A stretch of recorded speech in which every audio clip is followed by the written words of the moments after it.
Bismillahirrahmanirrahim. Assalamualaikum warahmatullahi wabarakatuh. Alhamdulillahirabbil alamin wassalatu wassalamu ala sayyidina Muhammadin wa ala alihi washabihi ajmain. Amma ba'd. Alhamdulillah, puji syukur yang setinggi-tingginya kita panjatkan kehadirat Ilahi Robbi yang telah memberikan kita berjuta-juta kenikmatan, terutama nikmat iman, nikmat Islam, serta nikmat sehat. Dan pada pagi hari yang berbahagia ini, Allah mempertemukan kita kembali melalui virtual Zoom dalam acara Inspiring Program Majelis Ta'lim Khairin Nisa. Selawat serta salam semoga selalu terlimpah curah kepada junjungan kita Nabi besar Muhammad SAW beserta keluarga dan para sahabatnya, para ulama, dan para pengikutnya, dan semoga sampai kepada kita semua. Amin ya rabbal alamin. Yang kami hormati Ibu Rini, Wakil Ketua Majelis Ta'lim Khairin Nisa yang kami sayangi, dan ibu-ibu Majelis Ta'lim Khairin Nisa serta para undangan yang ikut bergabung hadir pada hari ini di acara Inspiring Program Majelis Ta'lim Khairin Nisa.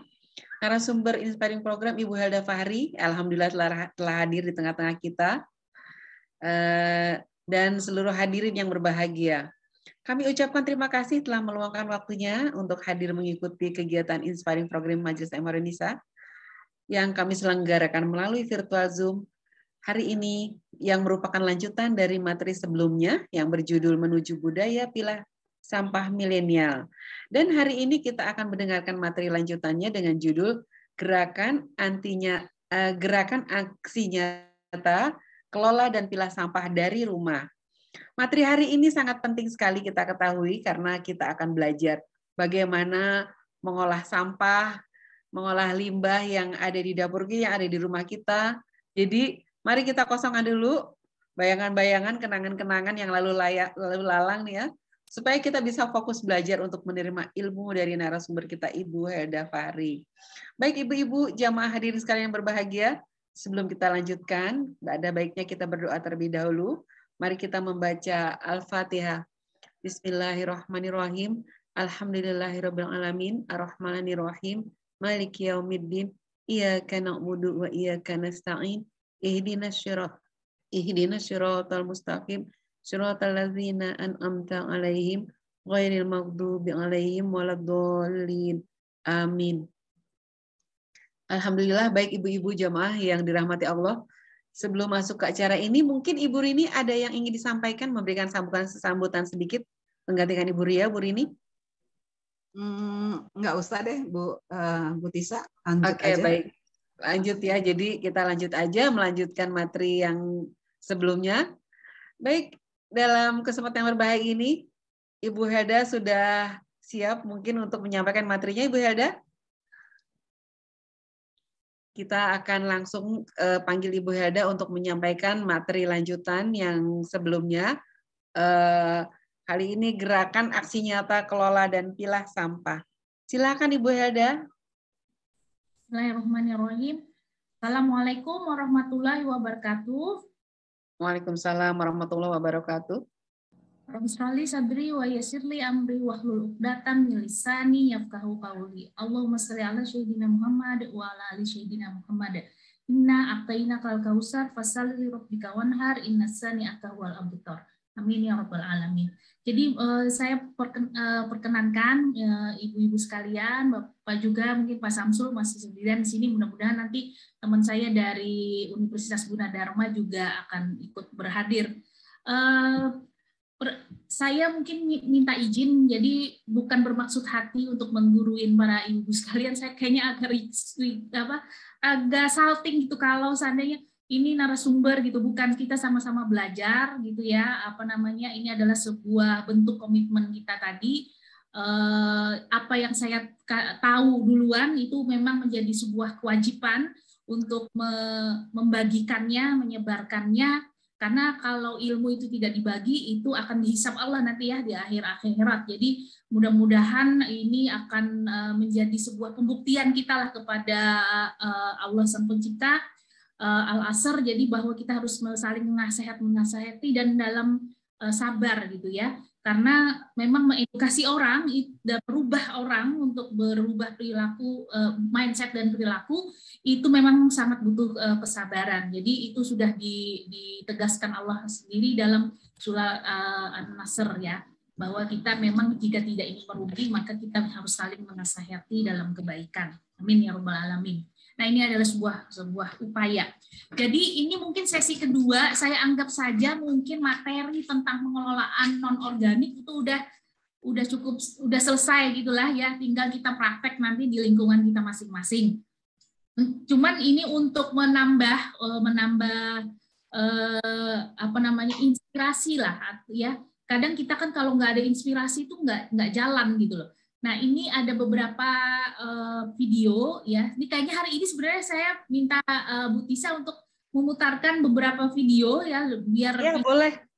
Visualnya kan orang lebih enak menangkap pesannya kalau itu visual dibandingkan mendengar gitu. Jadi ini pengalaman teman-teman ya yang merupakan binaan Bank Sampah saya juga itu. Jadi bagaimana kegiatan bank sampah non organik mereka. Sementara untuk organik saat ini kita serahkan ke pengelolaan masing-masing rumah tangga. Jadi belum ada yang berkonsep ekonomi, tapi itu baru satu bank sampah yang melakukan ya. Jadi yang pada umumnya masih mengelola non organik melalui bank sampah dan kemudian pengelolaan organik di rumah masing-masing. Jadi mungkin ini salah satu yang bisa ditiru oleh ibu-ibu, bapak-ibu sekalian yang mungkin baru mau akan melakukan kegiatan bank sampah. Ini nggak apa-apa deh. Ini untuk sebagai penguatan saja. Boleh. Hutannya tak sehijau dulu. Airnya pun tidak sejernih dulu. Bumi kini lirih mengaduh. Tanahnya tercemar, udara tak lagi segar, namun bumi masih berusaha tegar. Polusi dan eksploitasi makin menghimpit. Dengarlah bumi menjerit, bumi merasa sangat sakit.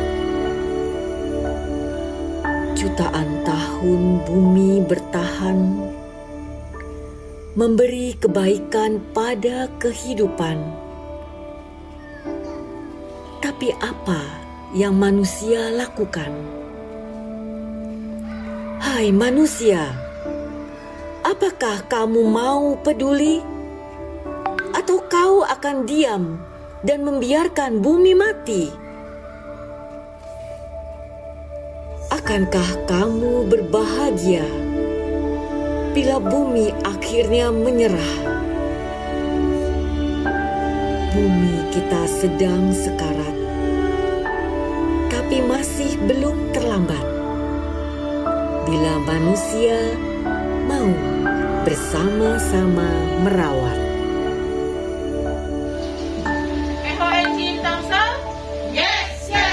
Berikan yang terbaik, sebagaimana kamu ingin diberi yang baik. Berikan yang terbaik kepada dunia, dan yang terbaik akan kembali padamu. Salam Ekoenzim.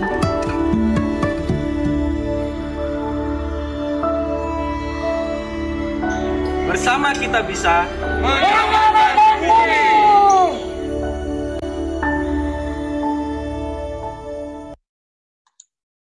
Oke, satu lagi ya Bu ya. Oke, ya baik. Ini sebenarnya masuk ke inti pengelolaan organik ya. Tapi udah nggak masalah nih yang non organik ya. Oke, satu lagi. Yang ada pohon-pohonnya itu loh. Ini ya. Ya.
pengelolaan non organik. Jadi memang harus ada bank sampah ya, bank sampah yang kemudian terakses pada off-taker atau pengumpul dan pelapak yang nanti akan membeli sampah-sampah kita.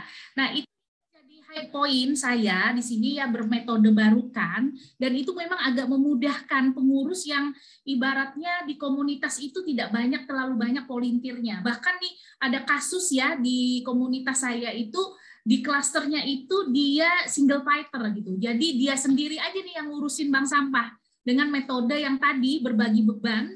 Jadi siapa yang menghasilkan sampah dialah yang melakukan pemilahan. Jadi pengurus itu cuma monitoring, mengawasi, mengontrol ketepatan sampah pilah itu dimasukkan ke wadah-wadahnya masing-masing. Jadi kita selalu anjurkan setiap penghasil sampah, penyetor sampah, mereka harus menyetorkan sampahnya, memilah sampahnya ke wadah-wadah yang sudah disediakan oleh pengurus bank sampah. Nah, ini dalam sebuah wilayah gitu ya, yang mungkin pengurusnya, volunteernya, relawannya tidak cukup banyak, itu sangat memungkinkan untuk tetap dilakukan, sehingga di sebuah kawasan itu tetap ada pengurangan sampah. Yang menjadi penting itu mungkin adalah nama dari sampah tersebut ya.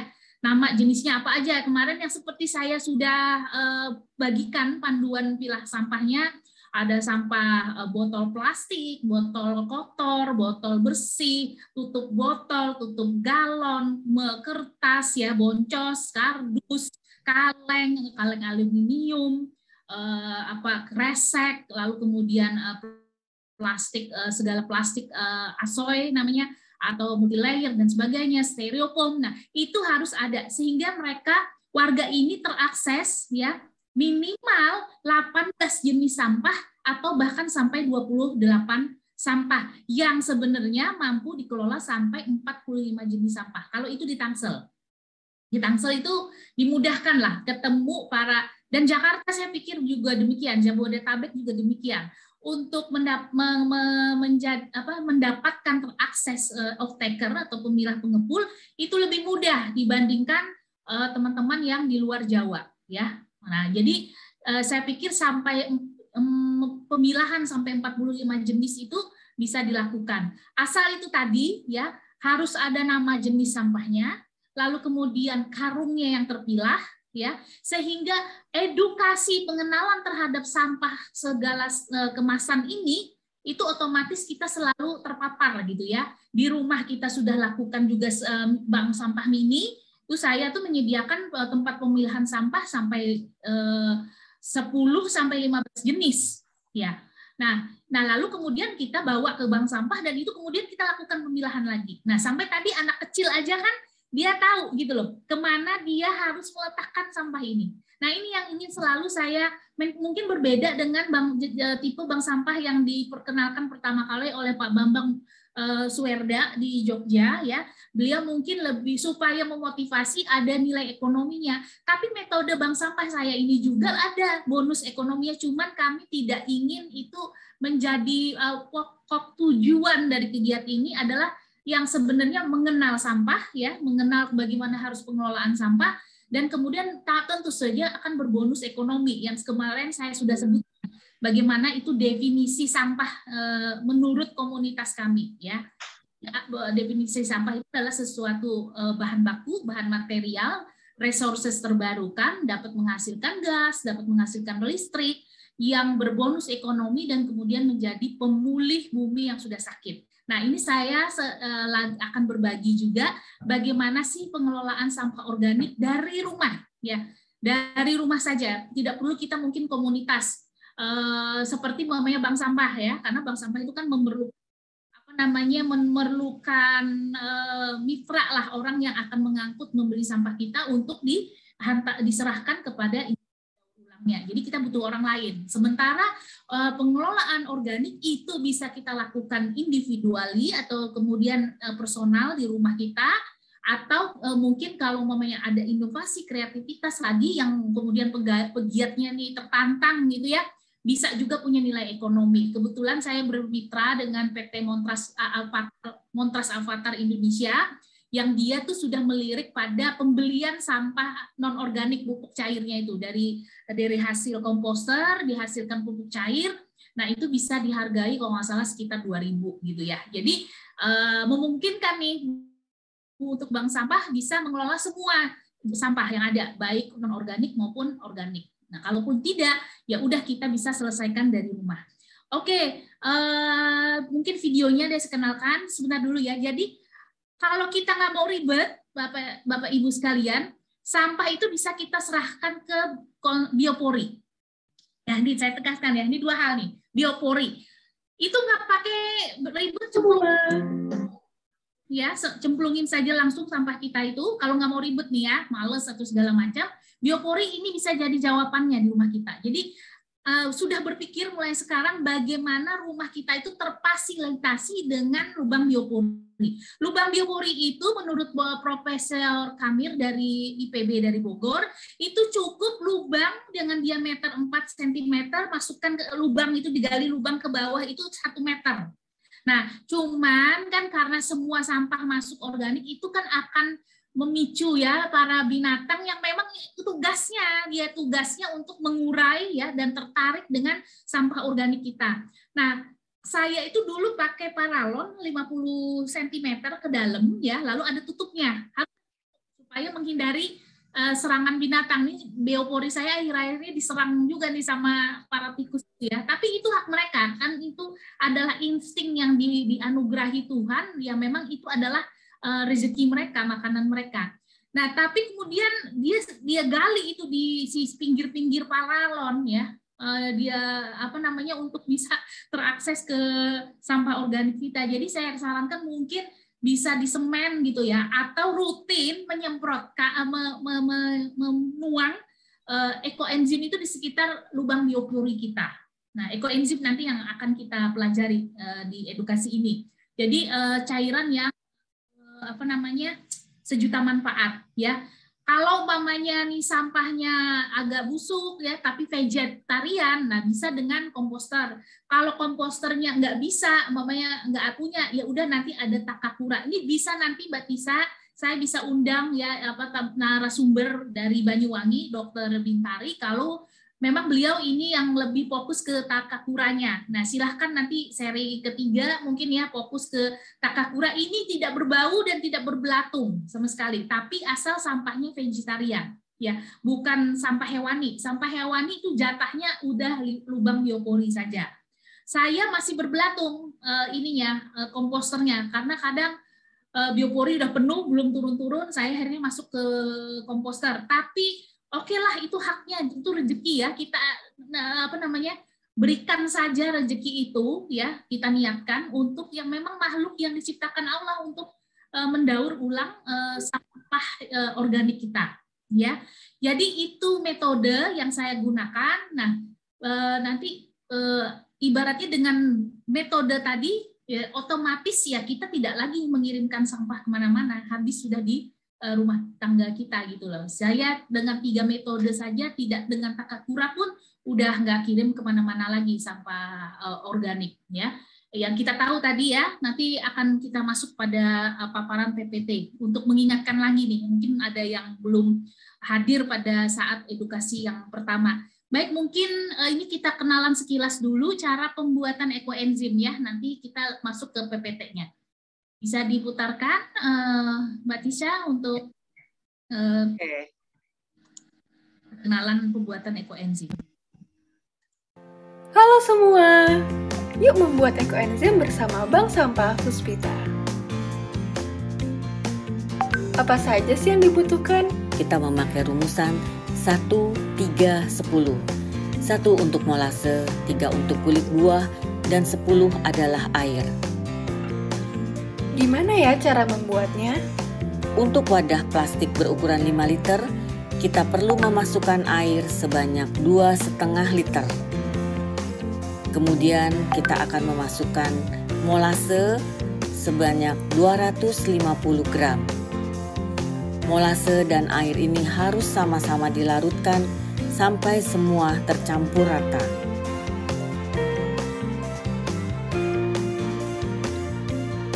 Kemudian kita masukkan 750 gram kulit buah. Kulit buah itu bersama-sama dengan larutan air dan molase kita aduk bersama. Sebisa mungkin kulit buah itu tenggelam. Setelah semua larut di dalam air, kulit buahnya sudah terendam, kemudian kita akan tutup rapat wadah tersebut. Kalau perlu kita tambahkan dengan lakban. Kemudian kita diamkan selama 3 bulan. Setelah 3 bulan fermentasi, saatnya kita panen.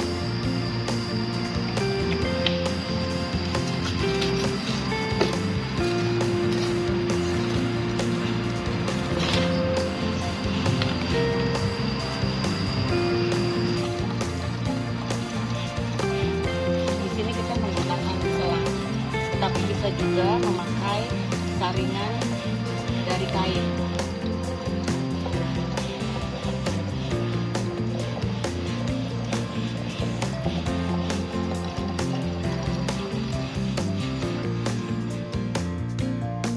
Setelah selesai kita memanen ekoenzim, cairannya bisa kita tempatkan di dalam botol-botol menarik untuk dimanfaatkan sehari-hari.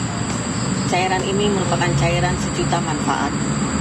Bisa digunakan untuk mandi, untuk keramas, cuci piring, ngepel, cuci baju, dan juga bisa sebagai pupuk dengan perbandingan 1 mili ekoenzim dan 1 liter air. Kemudian ampasnya tadi bisa kita blender untuk digunakan sebagai pembersih kloset dan juga campuran rendam kaki. Ampasnya juga bisa kita keringkan untuk dijadikan wangi-wangian dalam ruangan atau kita tempatkan dalam kain, kemudian bisa kita gantung di kamar mandi atau di mobil, dan juga yang dikeringkan tadi bisa dijadikan sebagai pupuk. Berupa ampasnya dapat dicampur dengan tanah, 2 bagian tanah dan 1 bagian ampas. Kita diamkan selama 24 jam. Hasilnya dapat kita pergunakan sebagai pupuk atau juga sebagai media tanam.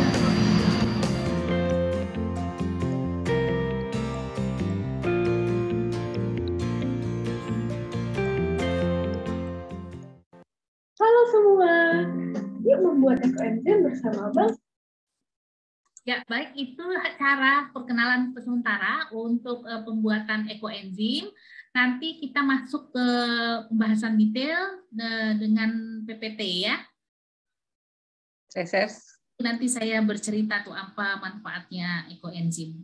Ini saya biasa nih, ibu-ibu nanti bisa ngirit pengeluaran belanja ya. Cantik jelita, nanti glowing ya. Itu sejuta manfaat banget gitu ininya. Sampah organik. Ya, ini nanti silahkan dibagikan kepada para ibu-ibu yang lain ya. Mungkin kalau masih mau belajar lagi bagaimana cara membuat sabun cair dengan ekoenzim, saya juga ada backup narasumbernya, nanti bisa kita juga berbagi ya. Baik, mungkin selanjutnya mungkin bisa cepat-cepat kali supaya kita bisa masuk kepada edukasi interaktif ya. Ya, ini saya sudah share materinya, apa bisa terlihat, Bu? Ya, sudah ada, sudah bisa terlihat. Baik.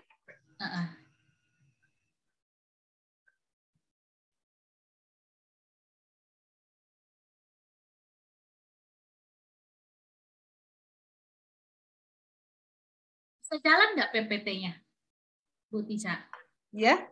Bisa jalan nggak PPT-nya? Bisa. Benar. Oke. Ini apa ekoenzim, mengapa ekoenzim, cara membuat ekoenzim, resep modifikasi ekoenzim, manfaat ekoenzim. Saya jelaskan nanti mungkin secara ringkas, tapi kalau belum jelas ya boleh modul ini dimiliki. Apa itu ekoenzim? Ini kebetulan komunitas kami di Tangerang sudah punya 2 bank ekoenzim, satu di Serpong, satu di Bintaro. Jadi kalau ada beberapa kegiatan seperti namanya bencana alam, nah kita dari donasi pegiat ekoenzim itu kita membagikan. Bahkan kemarin kita ada World Cleanup Day itu bersama dengan Pemkot dan juga dengan DLH setempat, kita melakukan penyemprotan ke udara. Lalu kemudian juga cukup efektif sebenarnya untuk menetralisirkan bau dari timbulan sampah yang ada di TPA. Nah, di Bali itu sudah berhasil. Kita mau terapkan itu kemudian ke daerah Tangsel, TPA Cipecang, yang kebetulan memang rumah saya itu terdampak ring 1 ya dari bau TPA Cipecang. Nah, kita karena komunitas ekoenzim di Tangsel itu cukup kuat, kita berkontribusi, namun ya ini belum terlalu di follow up ya sama DLH. Kita kemarin sudah sumbangkan sekitar 400 liter plus molase ke UPT-nya TPA, tapi ya itu kurang komitmen lah ya. Sebenarnya ini efektif banget gitu loh. Sudah ada percobaan skala kecil. Jadi ketika sampah itu disemprotkan ekoenzim dan ditambahkan molase, kemudian ada lagi yang cuma ditambahkan ekoenzim plus tidak sama sekali, itu penyusutan sampah ya yang sudah dilakukan penyemprotan ekoenzim dan molase maupun yang ekoenzim saja, terjadi penyusutan yang luar biasa dibandingkan sampah yang tidak diapa-apain terkena dengan semprotan ekoenzim. Dan kemudian baunya itu juga memang agak hilang gitu ya. Nah, ini apa yang ekoenzim ini adalah cairan alami serbaguna yang merupakan hasil fermentasi dengan komposisi, ini hasil penelitian ya, komposisi gula, ini bisa dipakai gula merah atau molase. Molase ini gula tebu, olahan gula tebu yang kalau di Tangsel itu mudah lah. Ya, Jabodetabek itu agak mudah lah. Tapi kalau tidak, bisa pakai gula merah saja. Jangan gula putih, karena gula putih itu hasil dari pengolahan kimia ya, yang memang tidak dianjurkan untuk dipakai. Jadi bisa gula merah, gula aren, ya, karena cuman gula merah, gula aren ini agak mahal. Kalau gula molase ini agak murah. Kalau di BSD itu di Tangsel itu 1 kilonya kira-kira 10.000 lah. Itu bisa dimanfaatkan berapa banyak gitu ya. Lalu gula molase 1 bandingnya, lalu kemudian sisa buah sayuran itu bagiannya 3 ya, lalu kemudian air, nah bisa pakai air keran, air hujan, air buangan AC, tapi air hujan, air buangan AC ini yang langsung terakses ya, tidak boleh dari atap gitu karena takut terkontaminasi. Jadi pakainya 10. Ya, ingat komposisi 1, 3, 10. Selalu begitu komposisinya ya. Nah, berikutnya.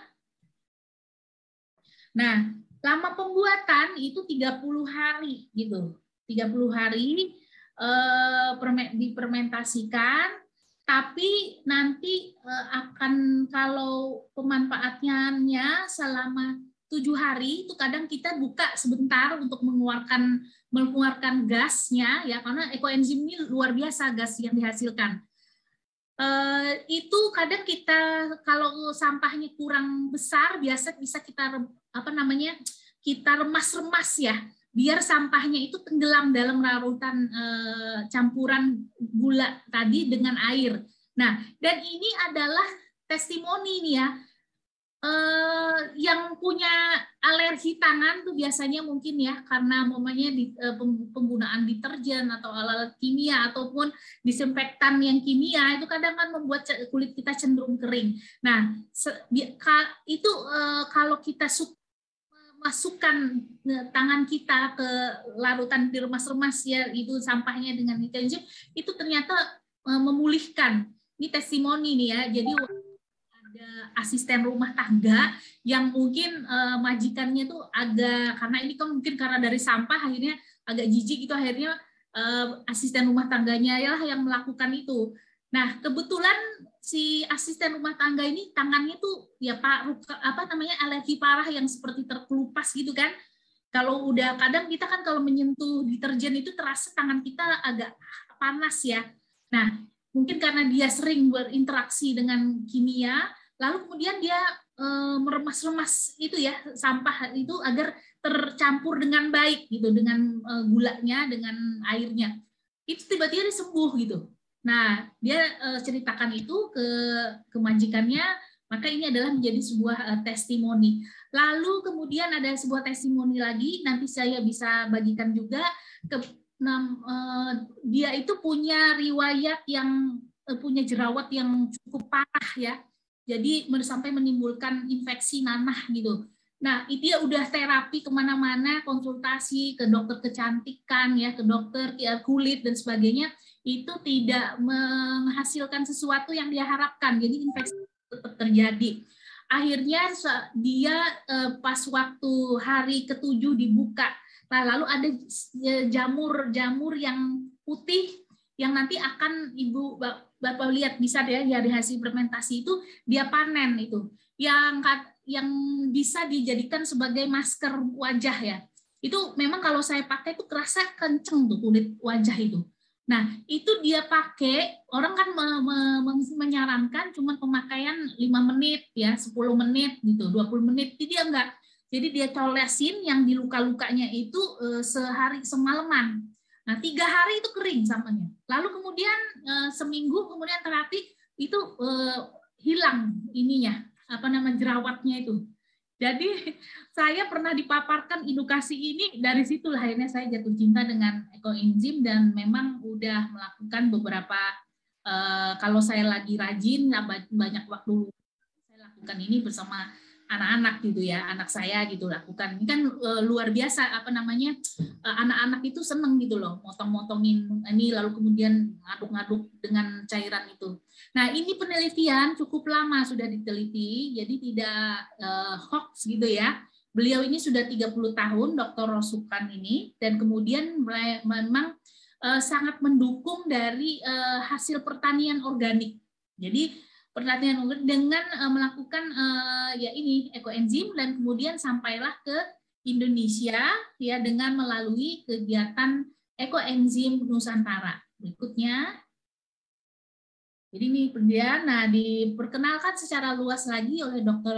Joan On, ya beliau dari Penang, Malaysia, dan kemudian ya sampai akhirnya disebarkan ke sampai ke Indonesia. Berikutnya, mengapa ekoenzim? Nah ini penting.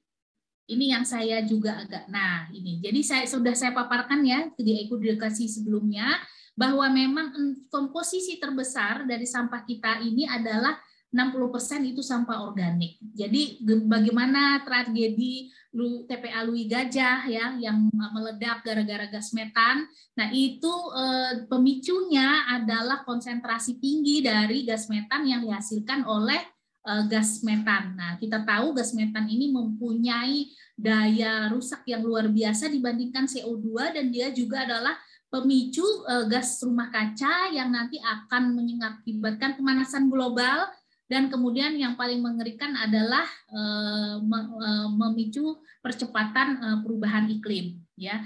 Jadi tentu saja tidak hanya sampah non-organik yang berbahaya, sampah organik pun jika tidak dilakukan pengelolaan yang bertanggung jawab, dia juga akan memberikan mudaratan atau musibah ekologis yang luar biasa kepada manusia dan lingkungan. Baik, berikutnya lagi. Nah, ini yang menjadi efek ya, sampah organik ini menghasilkan, nah tadi yang sudah saya sebutkan. Nah, dengan menyemprotkan ya secara rutin dari rumah tangga nih sekitar jam 3 sore ke udara itu diakui, ini ada penelitian dari seorang guru ya, beliau kebetulan memang dari ahli kimia. Itu kalau disemprotkan pada jam 3 sore koenzim ke udara, dia akan menyerap yang gas-gas ini loh, yang nanti ini memang memicu terjadinya emisi rumah kaca. Jadi dia kan kalau menguap terperangkap di atmosfer kita, itulah yang namanya emisi gas rumah kaca. Nah, ketika kita semprotkan ke udara ekoenzim, dia akan berubah menjadi ozon gitu dan menangkap partikel-partikel ini.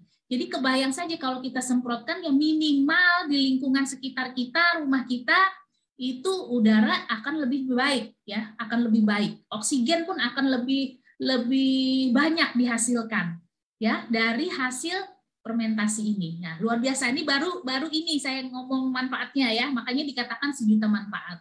Berikutnya kembali. Nah, ini kan persoalan ya, doi gajah ya, 2005 ledakan gas metan dari sampah organik yang merupakan tragedi paling berbahaya nomor 2 setelah Filipina ya, menghilangkan berapa nyawa dan kemudian menenggelamkan berapa rumah, juga 2 desa hilang dari peta, lalu kemudian 157 nyawa hilang saat itu. Jadi ini gara-gara sampah organik yang tidak terkelola secara bertanggung jawab. Baik, kondisi TPA kita semua kayak seperti itu ya. Nah, membuatnya ini berarti, nah itu tadi manfaatnya nih. Tadi kan mengurangi gas emisi rumah kaca, untuk kesehatan, kecantikan kulit, untuk mengurangi beban TPA yang saat ini kita akui pemerintah itu tidak mampu mengatasi persoalan sampah. Jadi memang harus kita bantu. Kalau namanya membantu berarti kan pahala di situ. Ibadah ekologis dikatakan ya. Jadi jangan lagi kita berbuat dosa ekologis, sudah taubat ekologis, mari kita lakukan pahala ibadah ekologis. Bagi saya melakukan perbuatan kebaikan kepada alam ini adalah sebuah zikir. Jadi pembuktian kita, ibadah vertikal kita buktikan secara horizontal dengan melakukan kegiatan seperti ini. Ini adalah ibadah horizontal yang ekologis, gitu ya. Partisipasi kita ini sangat hari ini diharapkan banget, ibu-ibu, bapak sekalian. Kenapa? Karena negara kita sekarang ini masuk pada fase darurat sampah. Nggak tahu lagi ini 68 juta ton per tahun itu sampahnya mau diapain. Pemerintah udah 13 tahun sejak UUPS nomor 18 2008 tidak mampu mengatasi persoalan sampah ini yang semakin besar ya secara signifikan. Ada gitu. Jadi memang harus kita bantu. Itu kan ibadah ya, membantu orang lain, pemerintah kita sendiri biar negeri kita ini bersih, bebas sampah ya, yang siap merusak semua tatanan ekologi kita. Nah, ini kita lakukan dari rumah ya, Bapak Ibu. Ini adalah berupa wujud zikir kita kepada Allah bahwa memang kita harus berjalan ini tanpa melakukan kerusakan apapun. Dan ini juga manfaat lain lagi adalah mengganti kimia sintetis. Jadi ketika ibu melakukan pencucian piring, mandi, cuci baju, maka dengan sendirinya saluran air kita, gotnya kita itu ternetralisir dengan ekoenzim ini. Ya, kita kan tahu kalau di Jepang itu ibu-ibu sekarang pemerintahnya mikir bahwa ada limbah-limbah racun-racun yang siap disumbangkan dari rumah tangga ini, ya seharusnya itu memang ditreatment. Jadi ada saluran khususnya. Jadi saluran mereka itu, ya saluran rumah tangga buat pembuangan pencucian, semua gala pencucian lah ya, baik itu cuci piring, mandi, cuci baju dan sebagainya, segala cuci-cuci ini kan menghasilkan kimia dan limbah. Nah, ini ada saluran khususnya, saluran air khususnya yang nanti ditreatment. Di Singapura itu demikian. Nggak kayak kita, kalau tuh ada gotnya, itu gotnya terisi air hujan. Makanya kan got-gotnya di Jepang itu bisa buat kolam ikan dan sebagainya. Karena itu memang khusus untuk air hujan saja penampungannya. Beda sama kita, campur aduk semua, yang kemudian ada beberapa pemukiman pengembang itu tidak memikirkan sampai ke sana, ke penjagaan kelestarian ekosistemnya. Mereka alirkan saja ke sungai. Makanya kita bisa survei, mana ada nih sungai Indonesia yang besar-besar itu tidak tercemar. Semua beralih fungsi menjadi tong sampah penampung semua limbah, baik itu sampah domestik, sampah sekarang medis, sampah limbah dari pabrik, sampah dari off-taker yang tidak mampu mengelola sampahnya sampai ke industri daur ulang. Akhirnya secara diam-diam dan mau terang-terangan mereka melakukan pembuangan itu sampai ke sampah. Nah, ekoenzim itu menetralisirkan semua kimia yang kita sudah hasilkan. Jadi kalau hujan, ya tumpahkan saja itu ekoenzim ke jalan supaya dia ngalir kemanapun dia bisa lakukan. Bahkan kami sudah melakukan itu di sebuah danau yang kita melakukan percobaan, danau yang mengalir ya. Kita tumpahkan secara rutin ekoenzim. Sebentar, ini ada telepon, mohon maaf saya off dulu. Jadi apa namanya itu luar biasa, jadi diteliti sehingga dia mampu menetralisirkan kimia-kimia yang ada di danau tersebut. Saya juga agak iseng ya supaya membangkitkan ini semangat teman-teman bagaimana pengelolaan. Akhirnya kita waktu itu lakukan penuangan di Sungai Cisadane, anak sungai Cisadane yang kebetulan mengalir di dekat perumahan kami. Nah, diharapkan itu nanti semua ekosistem yang ada itu mulai ternetralisir dari sampah-sampah limbah-limbah kimia ini. Kita tahu kan deterjen itu luar biasa, disinfektan kimia juga demikian. Jadi manusia ini berpikir kan bagaimana buat penyelamatan dirinya saja, tapi tidak berdampak kepada makhluk lain tuh nggak mikirkan ke situ. Nah, ini memang zolimnya manusia di situ. Pokoknya saya selamat duluan gitu.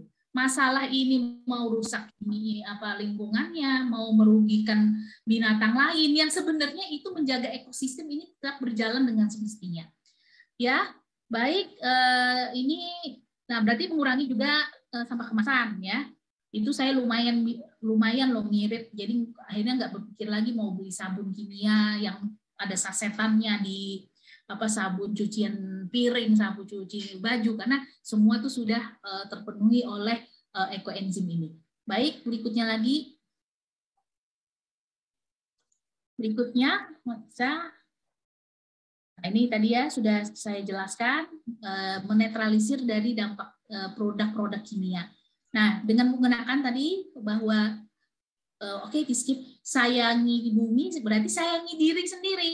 Kita kan nggak ada planet lain ya, yang ada cuma planet bumi ini yang memang lagi sekarat gitu, sekarat banget. Jadi kita nih lagi nunggu akumulasinya aja nih. Perubahan iklim itu tidak bisa dicegah, tapi kita bisa perlambat gitu. Nah, ini salah satu kontribusi, saya kebayang saja, makanya saya bilang harus dilakukan bersama-sama.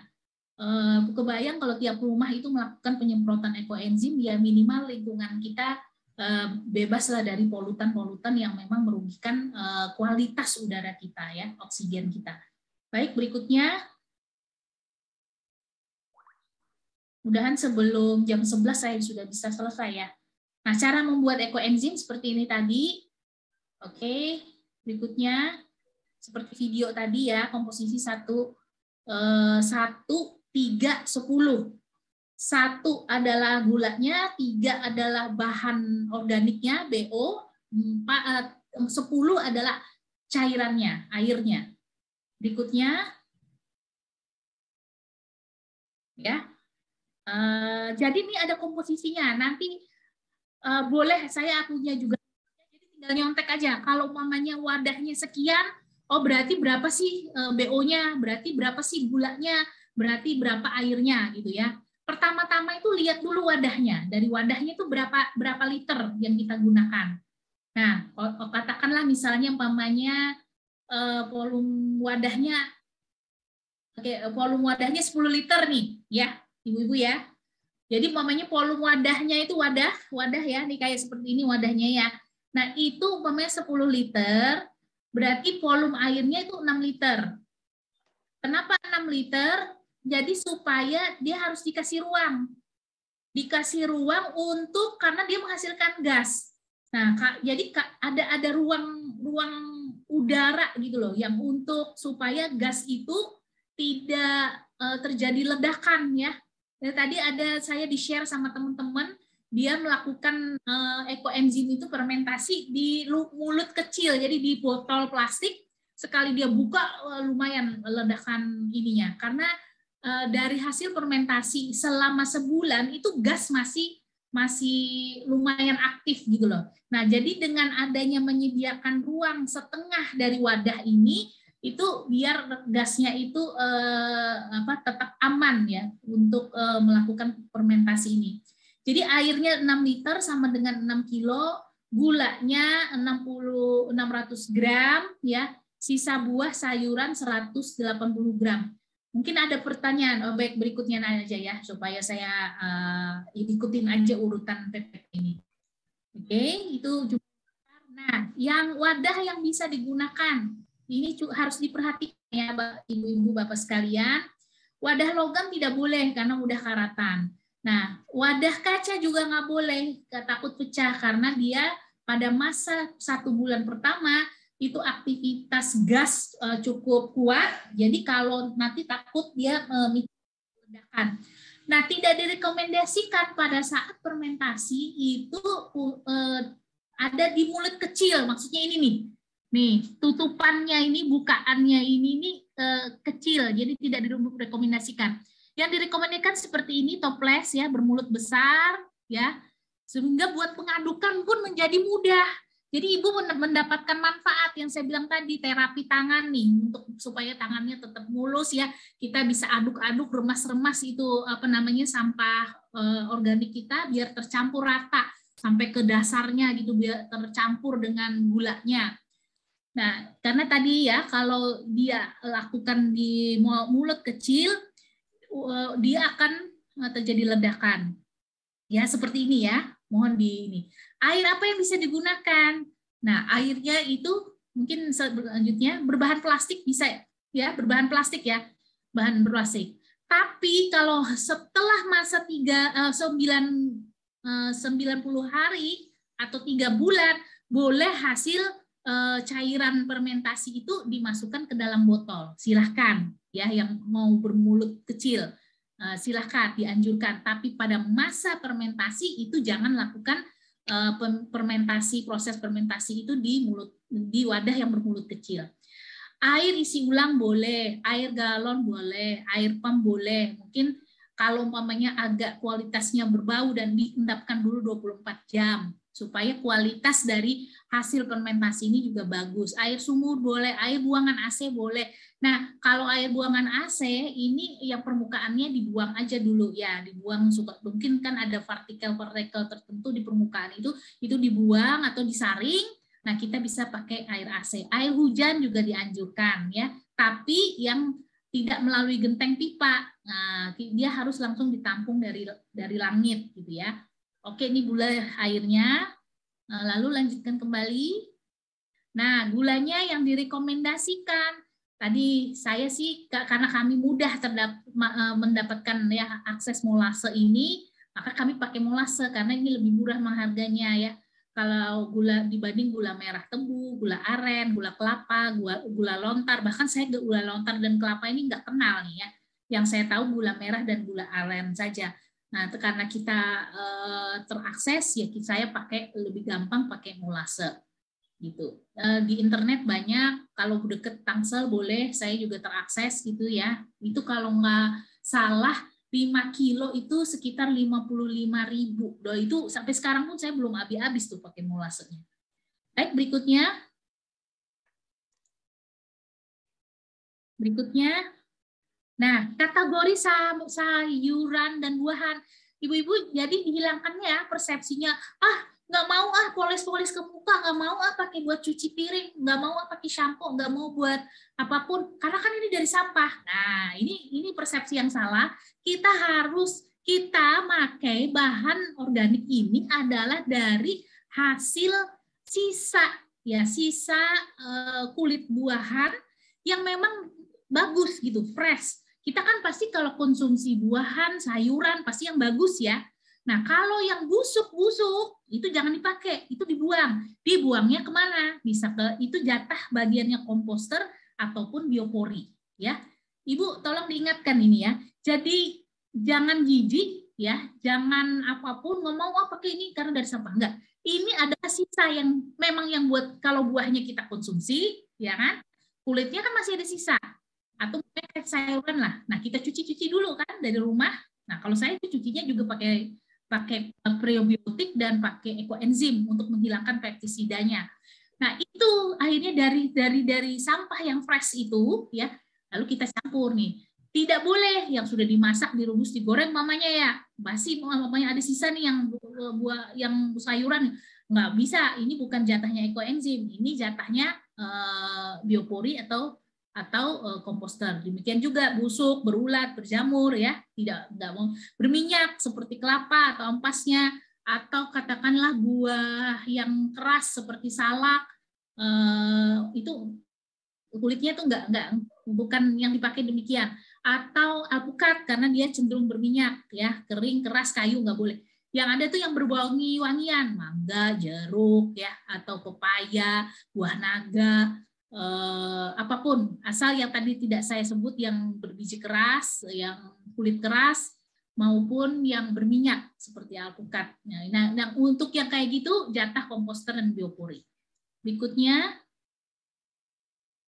nah tipsnya dipotong sesuai, ya tidak perlu juga kecil-kecil. Kalau umpamanya agak besar-besar tadi seperti video, ya udah pada saat buka 7 hari itu dibuka 7 hari itu sebentar, itu untuk kita bisa remas-remas ya supaya sampahnya menjadi lebih lembut dan kemudian tercampur rata, lalu juga untuk mengeluarkan gasnya.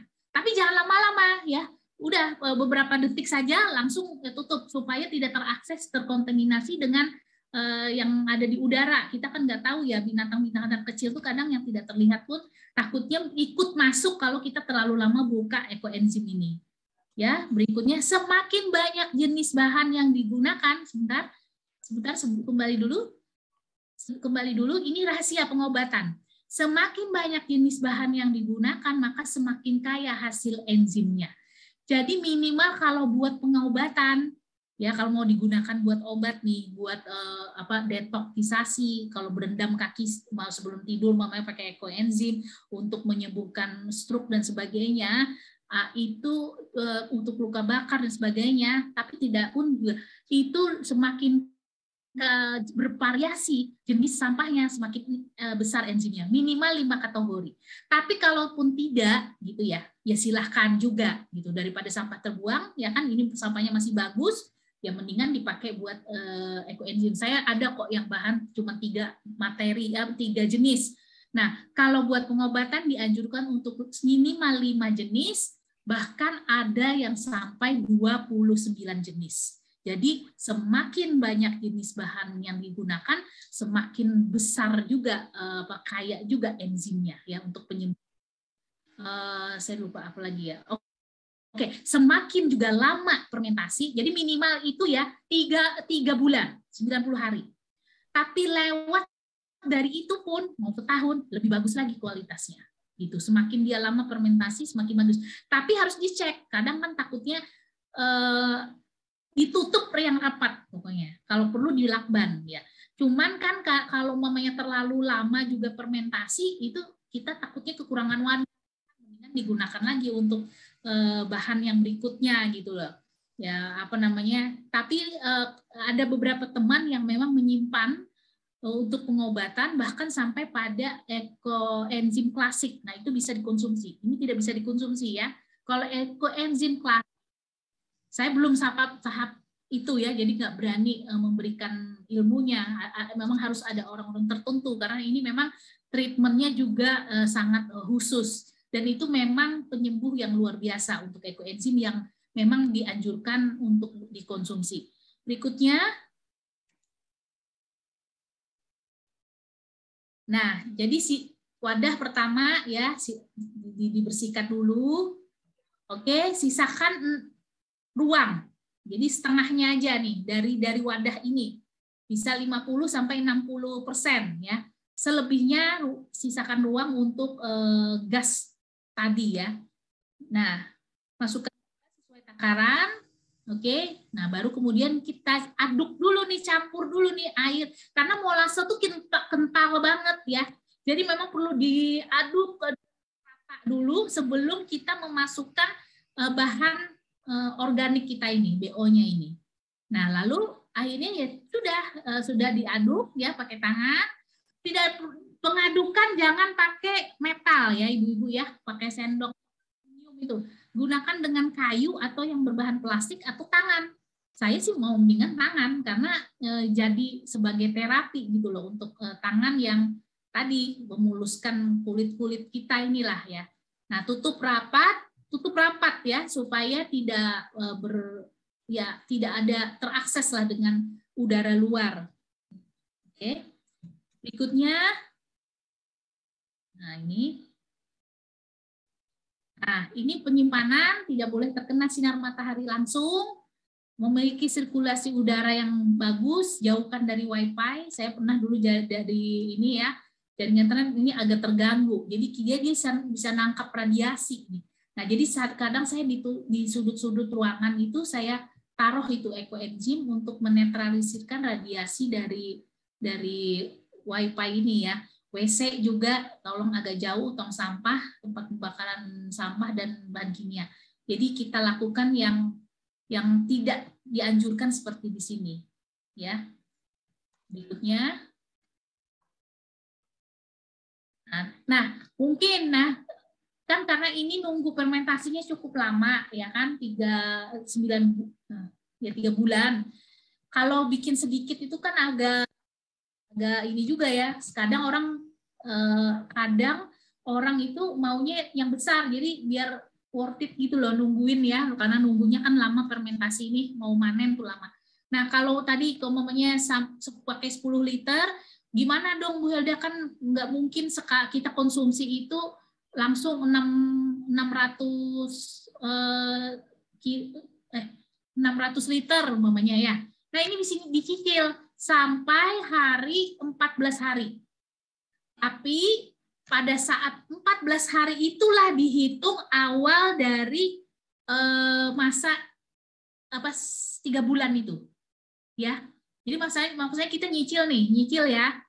Umpamanya hari ini cuma 1 liter umpamanya, 1 kilo umpamanya. Padahal kita butuh 600 sih? 60 gitu, 60 kilo gitu ya. Nah, itu bisa dinyicil itu selama 1 sampai 14 hari. Ya. Bisa ya, ditangkap ya. 1 sampai 14 hari. Setelah 14 hari nggak bisa lagi. Pokoknya sebelum 4 hari dipenuhi itu hitungan BO-nya ini.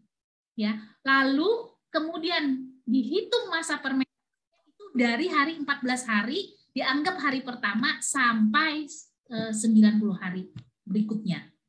Nah, itu hasil fermentasinya yang benar. Oke. Baik, berikutnya.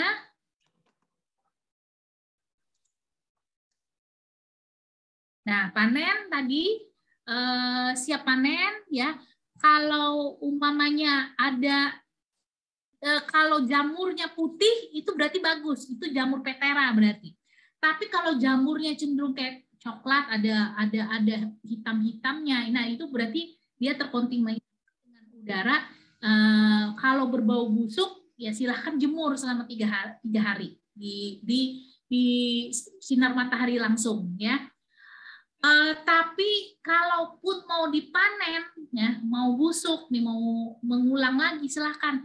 Bukannya gagal, itu tetap berguna ya ibu-ibu. Biasanya kalau udah bau busuk saya buang ke got supaya untuk membersihkan ya got saluran air kita. Jadi ibaratnya bisa mengatasi ini loh, jentik-jentik nyamuk ya yang memicu itu DBD dan sebagainya. Nah, kalau kita rajin menuangkan ekoenzim apapun hasilnya, kadang kan ada yang gagal nih, berbau busuk got itu sebenarnya nggak gagal, masih ada manfaatnya. Tuangkan aja ke ya tadi ya seperti katakan, nanti bisa untuk membasmi jentik-jentik nyamuk yang ada di saluran air kita ya. Nah, ini hasilnya nih, sisanya ini tadi seperti video bisa buat pengharum ruangan. Bahkan kalau saya di blender itu saya selama 12 jam saya taruh di kloset ya. Ini buat ya membersihkan kloset gitu loh. Kan kadang ada yang tersumbat atau mungkin tidak perlu lagi penyedotan WC gitu ya karena mungkin sudah penuh. Nah, dengan melakukan ini ekoenzim, saya biasanya 12 jam tuh. Nah, itu bisa membersihkan toiletnya kita, lancar jadinya akhirnya, ya rutin ya. Nah, pengemasannya boleh pakai botol plastik seperti ini. Nah, jadi hasil panen boleh kita taruh di wadah yang bermulut kecil. Kalau lebih bagus lagi sebenarnya kaca. Ya, jadi kebalikannya, pada saat fermentasi tidak dianjurkan kaca, tapi buat hasil yang lebih bagus bisa digunakan botol kaca. Ya. Hasilnya katanya lebih bagus. Berikutnya untuk menjaga kualitas. Nah, kalau mau yakin lagi, ini gitu kan, diukur pH-nya hasil fermentasi. Kalau di bawah 4 itu bagus berarti. Buat pengobatan cakep ya. Tapi kalau mamanya di atas ya nggak apa-apa, berarti ini jatah buat kloset maupun saluran air atau gotnya kita ya. Tumpahkan saja, itu jatahnya mereka berarti. Kalau mamanya di bawah 4 pH-nya ya bagus, itu untuk penggunaan rumah tangga sehari-hari ya, juga buat untuk pengobatan. Berikutnya lagi. Nah, tadi ya manfaat ampas ini, kloset dibuangkan. Nah, pada malam hari, kalau bagus sih 12 jam tuh. Tapi kemarin gara-gara anak saya nggak paham ya, dikiranya kotoran. Akhirnya dia plus 9 jam, tapi itu pun kinclong ya. Ini toilet saya lumayan itu mengangkat noda-noda. Juga sekalian untuk membersihkan lah ya, saluran kloset tadi. Nah, mengharumkan mobil. Nah, buat pupuk bisa juga kalau suka tanam-tanaman. Nah, hasil ampasnya baik di blender maupun tidak ditaruh begitu saja atau dicampur media tanah, bagus banget buat pupuknya ya. Berikutnya, nggak perlu lagi beli pupuk-pupuk kimia. Oke, resep modifikasi. Nah, ini nih buat kebutuhan sehari-hari. Nah, bisa buat sabun cair. Saya pakai sabun cair, dicampur mes ya, dicampur ada sedikit esen bau-bau gitu ya. Itu udah semua dari ujung rambut sampai ujung kaki, buat cucian, piring, baju dan sebagainya, udah pakai itu aja. Saya tidak suka sih bau original dari ekoenzim ya. Mungkin ada ibu-ibu yang suka gitu bau asamnya, saya kurang menyukai gitu loh, masih kecil baunya. Waalaikumsalam. Mana waktunya habis? Halo, apa bisa saya lanjut, Tisa? Iya, silakan lanjutkan, Bu. Oke. Ya, jadi bisa mengurangi lah pengeluaran untuk pembelian produk-produk pembersih dari kimia. Oke ya, jadi saya nggak pakai lerek, jadi saya pakai itu mes, bisa di Tokped banyak, lalu kemudian saya tambahkan essence gitu, bisa jeruk, mawar, lavender, berbau harum banget deh gitu, disinfektan, bahkan kayak kita jadi kayak pakai bau parfum gitu, bukan lagi disinfektan ya. Nah, ini semua bahan bakunya adalah dari ekoenzim. Luar biasa kan Ibu? Pakai ini hemat banget nih. Berikutnya lagi itu mes itu dari olahan minyak sayur yang membuat sabun seperti berbusa. Jadi kita kayak pakai sabun kimia lah gitu kerasanya, padahal itu dari campuran dari mes. Kalau mau edukasinya lagi untuk pembuatan sabun cair, silahkan. Saya lebih aman kalau saya pribadi ya, orang kan lain-lain. Kalau saya pribadi, saya lebih suka pakai sabun cair yang pakai campuran mes dan ada sedikit esen ya, itu parfumnya, dibandingkan yang dipakai blok gitu loh, yang bar shop itu ya. Karena kalau bar shop tuh tetap pakai campuran soda api gitu. Jadi itu kalau bagi kulit yang sensitif malah dia menimbulkan gatal-gatal. Nah, saya cuman bentuknya cakep-cakep ya. Dibentuk tuh kayak coklat lah, kayak cake gitu. Kalau ice catchy banget gitu loh, menarik jadinya. Cuman kalau untuk penggunaan buat rumah tangga, saya lebih senang pakai yang sabun cairnya, ekoenzim ya, ekoenzim sabun cairnya. Karena bahannya yang dipakai itu adalah yang semuanya organik gitu ya, alami gitu. Baik, berikutnya lagi. Nah, ini buat, jadi sisanya bisa buat aromatik. Tapi kalau enggak ya udah nggak apa-apa, pakai buat ini aja, buat pupuk ya. Nah, ini yang berbau harum nih. Nah, jeruk nipis, lemon, jeruk bali, jeruk purut nih harum, nenas bahkan. Tapi kalau nenas itu kalau buat kulit sensitif tidak dianjurkan. Tapi kalau untuk kebutuhan produk pembersih buat yang lainnya silahkan dipakai. Nenas itu memang harum ya, saya suka sih kalau nenas, tapi tidak untuk dikonsumsi buat tubuh ya, karena kan ada orang yang sensitif. Tapi kalau kulitnya badak mah ya silahkan saja. Tapi kalau tidak ya nggak usah pilih yang aman-aman saja, mangga, pepaya, ya gitu ya, buah naga, jeruk, gitu itu lebih aman ke kulit. Baik, berikutnya lagi. Ada materi sampai jam berapa? 11 ya? Jam 11 sudah lewat ya. Iya. Coba kita secara cepat Cepat ya Bu ya. Iya. Ya, makanya tergantung operatornya nih. Biar saya bisa nih coba cepat. Ini berapa komposisinya dan sebagainya. Berikutnya. Nah, ini dibaca sendiri ya. Kalau umpamanya tadi kalau berbelatung dan sebagainya, apa yang harus di treatment? Ini sudah ada petunjuknya ya. Berikutnya lagi. Ini yang maksud saya sejuta manfaat. Nah, silahkan dibaca ini. Berikutnya lagi. Saya lebih ke motivasi yang positifnya saja dulu ya. Nah, ini got yang berbau got. Sebenarnya bukan gagal, tapi masih ada manfaatnya. Tadi jatahnya buat membersihkan saluran air. Berikutnya. Nah, ini bonusnya. Tidak semua orang yang melakukan fermentasi itu dapat namanya mama enzim. Ini ya, mama enzim ya benar. Yang berupa jelly, ini disimpan tidak ada expire. Kalau kena luka bakar segala macam, penyakit kulit dan sebagainya, ditinggal ditempelkan ya, itu dia akan akan cepat sembuh dan kering. Ini mama enzim ini tergantung, katanya orang tergantung amal ibadahnya. Jadi nggak semua orang dapat menghasilkan mama enzim ini namanya. Dia berupa gel gitu ya. Berikutnya, saya kepengen yang dapat. Nah ini boleh nanti dipelajari. Yang kepengen yang motivasinya nih buat penggunaan apa aja. Ikuti lagi. Nah. Berikutnya lagi setelah ini manfaatnya.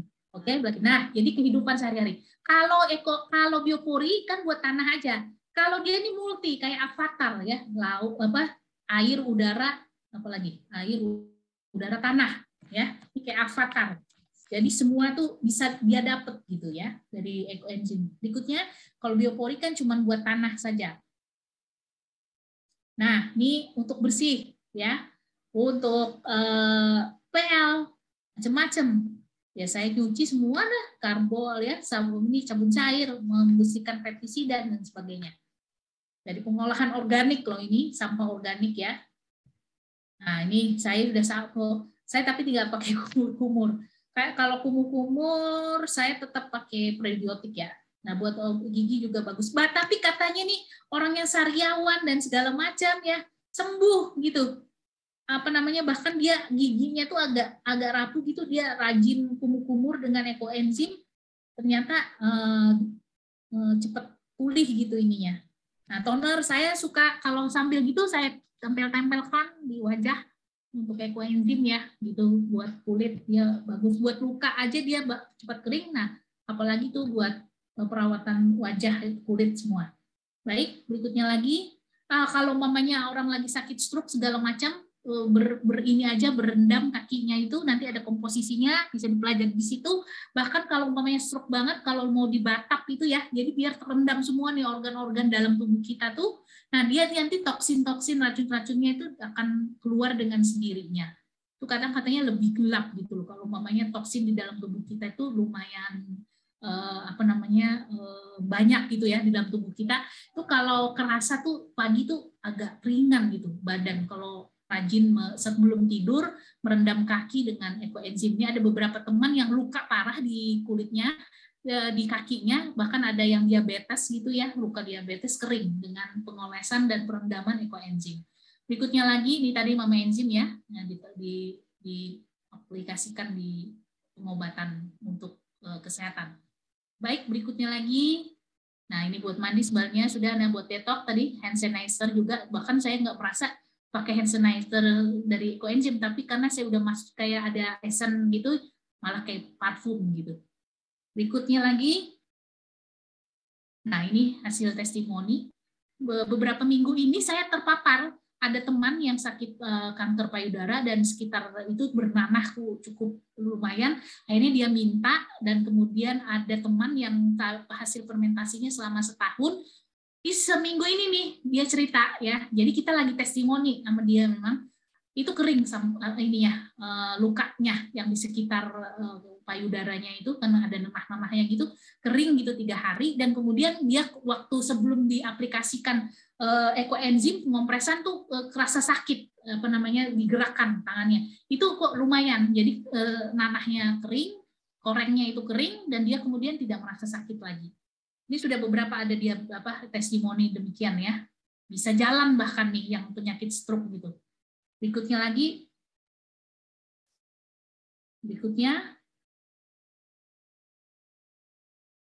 oke ya mungkin ini dulu ya.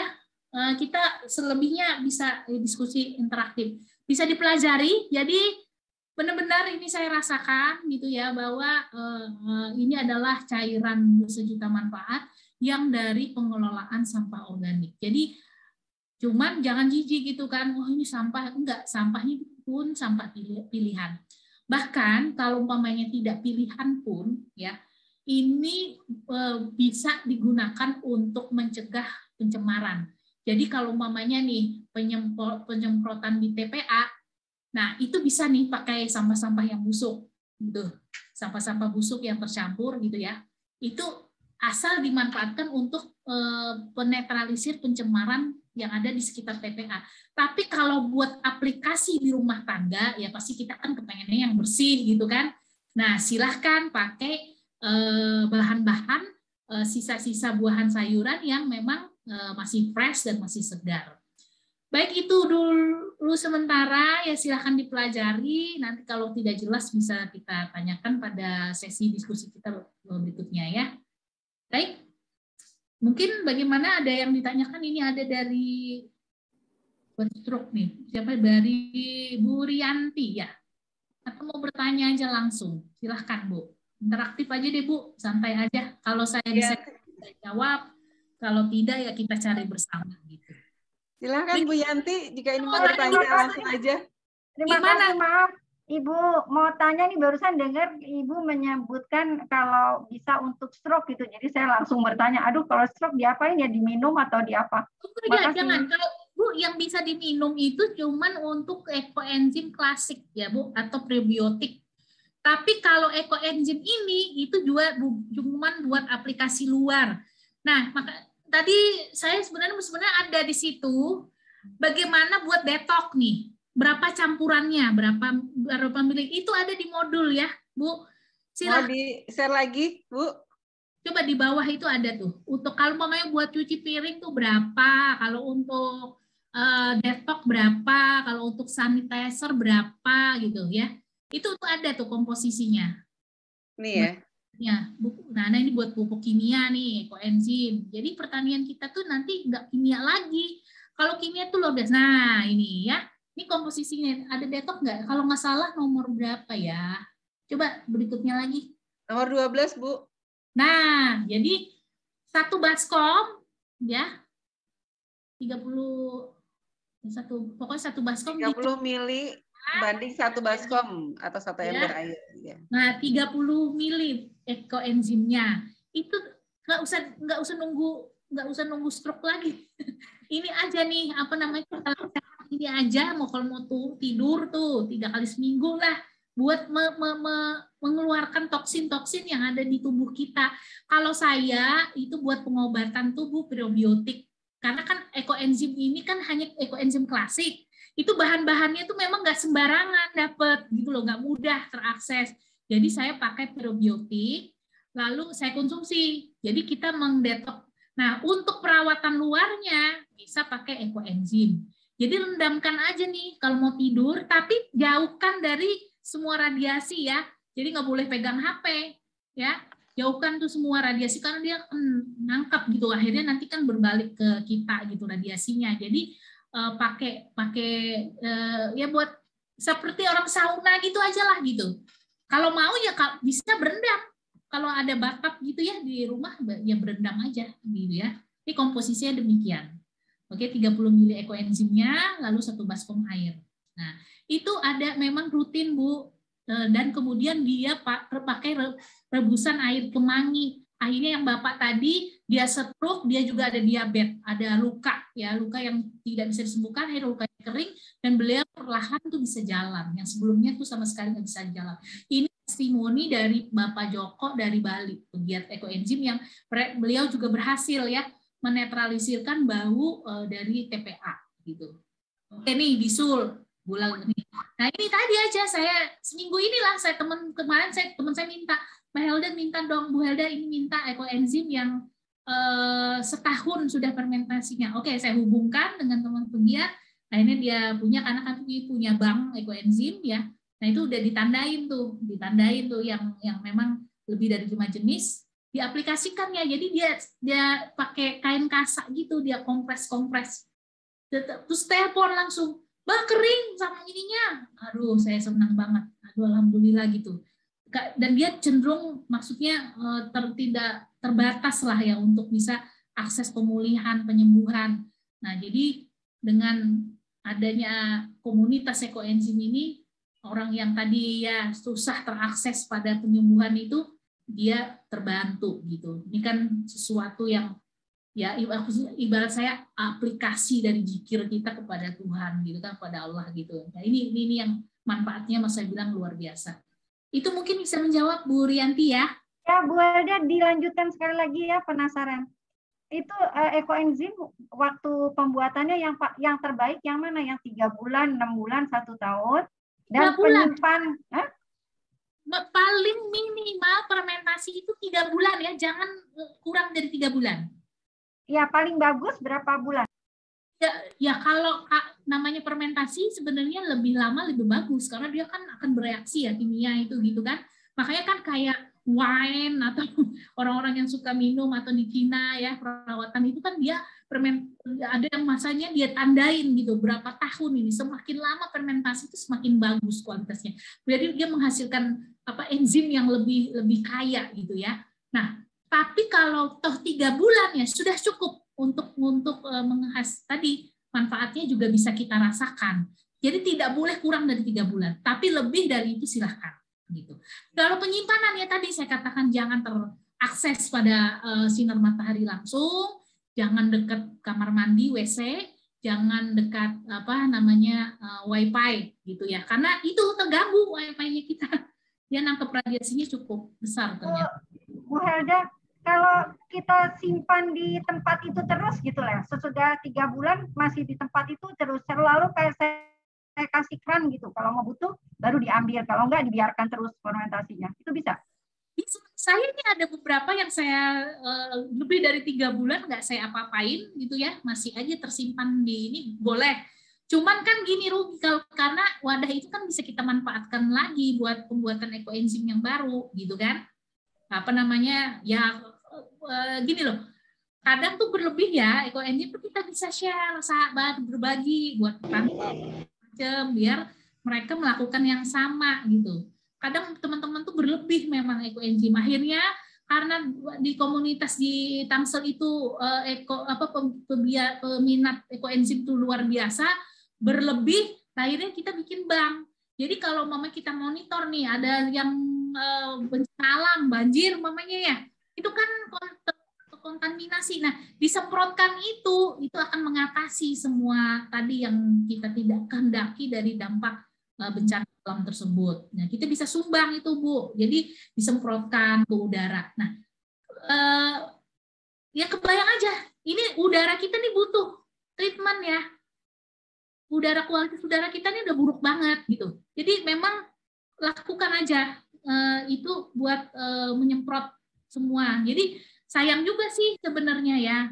Kecuali mungkin saya sih tinggal satu, tuh kepengen banget saya fermentasi sampai 1 tahun. Tapi kalau mamanya yang lain ya udah 3 bulan sudah selesai, ya sudah panen saja gitu. Supaya dapat termanfaatkan, nggak diem begitu aja gitu loh ekoenzimnya ya. Terima kasih Bu Helda. Sama-sama Ya, Bu Yanti. Terima kasih Ya. Bu Yanti. Berikutnya Bu Lala mau bertanya. Bu Lala apa Bu Rini dulu ini? Silahkan. Bu Lala. Datangnya sampai jam 12 ya. Saya udah bikin loh Bu Helda nih. Saya kasih iya. lihat ya. Wah, luar biasa ini. Tara. Kelihatan nggak? Kelihatan. Ah ya. Oh, jadi kemarin saya ini ya, itu udah langsung praktek ya? Enggak. Saya bikinnya udah 2 bulan lalu. Oh, jadi sebulan lagi. Sebulan Iya. lagi ini ya fermentasinya. Iya. Ya. Tapi saya baru tahu manfaat-manfaat untuk kesehatan, untuk wajah itu kan jamur putihnya itu banyak banget. Saya baru tahu itu bisa buat masker. Iya, kencang. Jadi kalau langsung tuh kencang, udah kerasa gitu. Nah, itu kalau 7 hari, kalau bagus pada saat kita buka hari ke-7 dan hari ke-14, itu panen aja nih, ya kan? Disimpan di kulkas. Dia memang tidak boleh expire-nya ada gitu, dibandingkan Mama Enzim kan sampai expire. Nah, ibu simpan, panen pelan-pelan ya, jamur putihnya tuh masukin ke dalam wadah, lalu masukin kulkas. Oh, saya pernah tuh dapat Mama Enzim, saya kan nggak tahu, cuma saya aduk-aduk aja campurin sama itu luar biasa tuh kata orang-orang, itu tergantung amal ibadah. Soalnya belum tahu itu namanya Mama Enzim. Iya, saya kalau udah habis bikin buat saya belum aja. Belum sampai dapat rezeki Mama Enzim ya. Tapi jadi dia kebetulan dia kan kuliner ya, masak itu kebakar gitu. Lalu tapi ternyata dia rajin ini ditaruh di Mama Enzim di luka bakarnya itu. Iya. Ya, gitu. Ya deh nih yang mau tanya udah nunggu. Silahkan Bu Lela. Silahkan Bu Lela. Sabar. Saya buka diri. Oke, silahkan siapa dulu, Bu Lara atau Bu ini? Iya. Assalamualaikum warahmatullahi wabarakatuh. Terima kasih Mbak Nisa. Ya, saya ingin apresiasi nih. Saya baru mulai enzim dari bulan apa ya? Bulan November tahun 2020 pas mau pandemi ya. Kalau Mbak ini seumur saya baru mulai gitu loh, udah mau 60 jalan-jalan. Jadi Mbak masih banyak perjalanan ke depannya yang masih jauh gitu. Jadi saya mengapresiasi bahwa makanya jadi inspirasi ya buat para jamaah Hornisa ini, para ibu-ibu milenial nih. Iya. Jadi saya senang sekali. Jadi sangat terbuka sekali kemungkinan untuk terus beribadah di sini. Dan juga saya tertarik tadi Mbak Helga bilang ini ibadah ekologis ya. Dosa ekologis gitu, ibadah ekologis. Jadi saya senang gitu. Jadi kata kunci bagus baik saya di garis bawahnya itu di garis merah di bawahnya gitu ya. Karena gini kadang-kadang ya maaf aja selalu ada beberapa jamaah yang memisahkan antara mengaji gitu dengan berpraktek ekoenzim gitu loh, Mbak. Ya benar. Ya gitu ya. Saya ada di tengah-tengah gitu. Saya ada di tengah-tengah bahwa semuanya itu ibadah. Buat saya semuanya ibadah gitu loh. Tapi agak dipisahkan gitu loh. Jadi aku nggak ikutan ini, aku mengaji gitu loh. Jadi memisahkan antara mengaji ya oke, vertikal horizontal kan seimbang ya Mbak ya. Tapi kan menurut saya sih ini adalah suatu ibadah juga, apalagi kita bilang ini ibadah ekologis, ibadah untuk alam, dan alam itu karena kita diwajibkan untuk melihara alam dan pasti kita punya ya sebagai khalifah kemudian sebagai berperan di situ. Jadi memang orang itu kan perannya beda-beda ya. Tapi saya sedih aja kalau ada yang memisahkan antara ibadah ritual, ibadah yang ngaji gitu loh, dengan ibadah kita demo ekoenzim, kemudian penyuluhan kayak Mbak Yelko sekarang ini gitu ya. bahasa saya itu bahasa sih itu sama gitu, sama gitu. Dan kita niatnya, apalagi kita tergantung niatnya ya, niat bahwa kita ini ingin memelihara bumi, kan sayangi bumi, melindungi diri. Jadi itu aja. Jadi saya senang tadi ada ya apa dosa ekologis. Saya senang dengan kalimat itu tadi. Terus juga saya saat ini ya ekoenzim ini saya suka sedih ya karena ini kan nggak boleh diperjualbelikan ya Mbak ya. Ya, Mas. Tidak boleh. Kata Dr. Rosukonnya yang membuat formula 1310 itu kan ini tidak boleh dijual, ini hanya untuk sosial dan disebarkan sebanyak-banyaknya kepada umat manusia di dunia. Jadi saya sedih aja di Tokopedia ada, di Shopee ada yang jual-jual ya, dan harganya bervariasi banget tuh, karena mereka juga nggak ada patokan kan gitu ya, nggak ada patokan gitu ya, pas-pas aja, karena emang ini kan sebenarnya nggak boleh diperjualbelikan. Jadi saya cuma ingin bagaimana kita untuk mengcounter itu Mbak dalam suatu penyuluhan gitu, bahwa ini emang ini sosial untuk di-share sebanyak-banyaknya gitu pada umat, pada jamaah, sehingga dan intinya kan ini semua orang harus melakukan ini gitu kan gitu ya, jangan membeli, harusnya kita membuat sendiri gitu, karena kita tahu persis apa yang kita buat, kita tahu persis buah apa yang kita buat, bagaimana higienisnya, sehingga kita yakin ya trust gitu bahwa ini adalah bagus. Kita kan kalau dapat orang lain kadang-kadang kita bilang ini apaan ya gitu kan ya, ini apa ya gini, warnanya kok hitam gitu, kok coklat gini, betok gini gitu, kadang-kadang asam, ada yang kan wanginya juga kan beda-beda gitu tergantung BO-nya ya. Ini apaan? Nah, mengapa kita harus membuat sendiri? Karena kita punya percaya diri bahwa saya membuat sendiri, jadi kalau semuanya melakukan itu kan jadi alhamdulillah ya, tambah banyak membuat, tambah banyak berbuat untuk bumi gitu ya. Iya, jadi mereduksi sampah gitu. Jadi memang di sini yang menurut saya dosa yang paling banyak tuh kita ini terhadap bumi itu sampah gitu loh. Ya kan?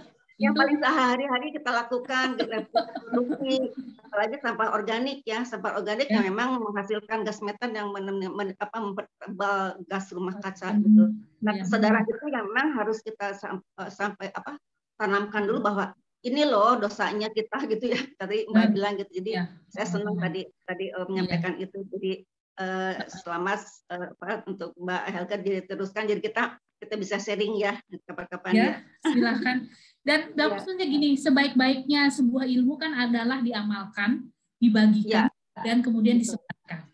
Gitu loh. Jadi dia punya nilai tadi, mudah-mudahan dapat predikat sebagai amal ilmu yang bermanfaat dan amal jariah. Ya. Itu yang mengawetkan loh. Kalau doa anak yang soleh, makanya mungkin ditaruh di ketiga ya. Kan selamanya hidup aja. Tapi kedua hal yang di atas tadi, yang ilmu yang bermanfaat dan amal jariah, selama orang pakai, insya Allah itu akan terus mengalir kepada kita.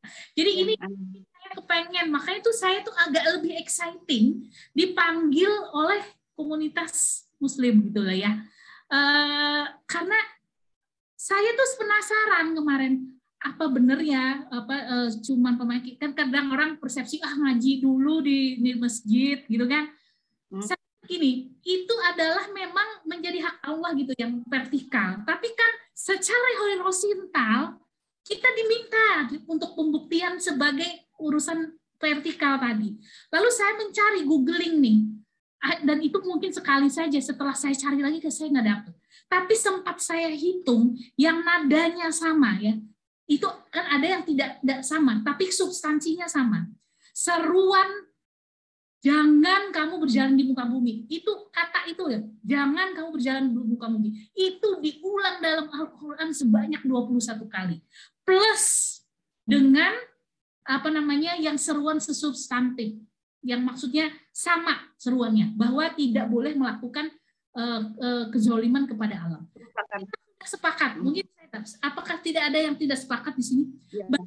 Hasil sampah kita itu jika kita serahkan kepada orang lain, kita tidak bertanggung jawab di situ, padahal kita adalah penghasilnya, maka dia akan memberikan bencana malapetaka ekologis yang luar biasa. Apalagi sekarang Indonesia ini ibaratnya kayak zaman penjajah dulu lah. Lagi teriak-teriak darurat sampah.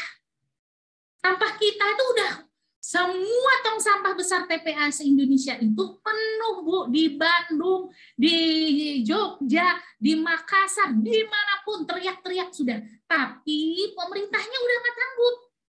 Nah, kalau dalam kondisi darurat ini kita tidak masih memisahkan ini antara ibadah virtual dan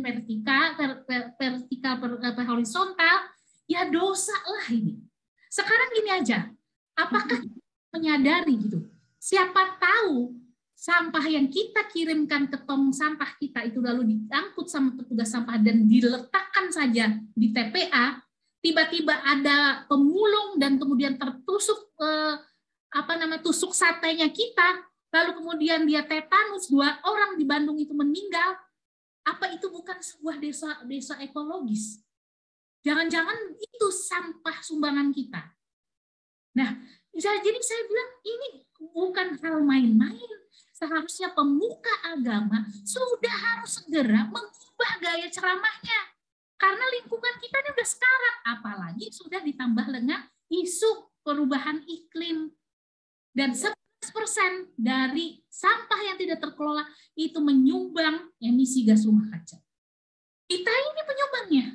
Dan dosa ekologis saya pikir. Jadi sudah saatnya saat ini pertobatan ekologis dan para pemuka agama itu merubah isi ceramahnya. Oke, kita sudah sholat, sudah zakat, itu udah tiap saat kita soundingkan. Sekarang wayahnya kita tengok nih rumah kita nih loh. Udah mau kelelep banjir, karena semua nanti pada saat mencairnya kutub utara dan selatan, permukaan air laut itu akan tinggi, keasamannya akan tinggi. Kita ini udah kelelep, udah kayak Venesia nanti kita. Semua nggak butuh lagi tuh mobil segala macam, karena udah kelelep semua. Nah, rumah kita mau kelelep, rumah kita udah polutannya lumayan luar biasa, udah lalu kemudian mau memicu. Kok masa nggak mau melakukan apapun sih? Dosa bagi saya itu. Dan kemudian kita tahu itu dosa besar loh.